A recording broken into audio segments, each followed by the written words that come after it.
Matokeo ya mwaka form 4 matokeo ya mwaka form 4 mkoa wa Mbeya. Hii ni zone form 4 zone mock examination result 2026.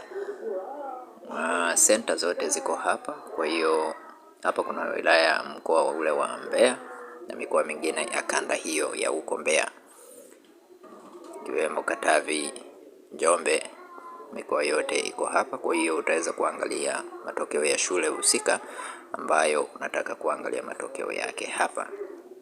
Kama unavyoona hapa, center zipo nyingi sana, kuna center nyingi. Kwa utachagua center ambayo unataka kuangalia matokeo yake na utaweza kuyaona hapa.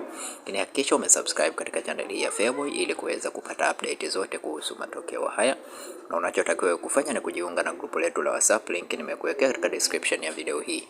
Lakini pia tuandikie katika sehemu ya comment section jina la shule ambao unataka kuona matokeo yake au mkoa ambao unataka kuona matokeo yake, na sisi tupo hapa kwa ajili ya kutafuta matokeo hayo na kukuwekea hapa moja kwa moja. Na usahau pia kusubscribe, kugusa alama ya kengele ili uweze kupata taarifa pale utakapopost video mpya. Asante na karibu.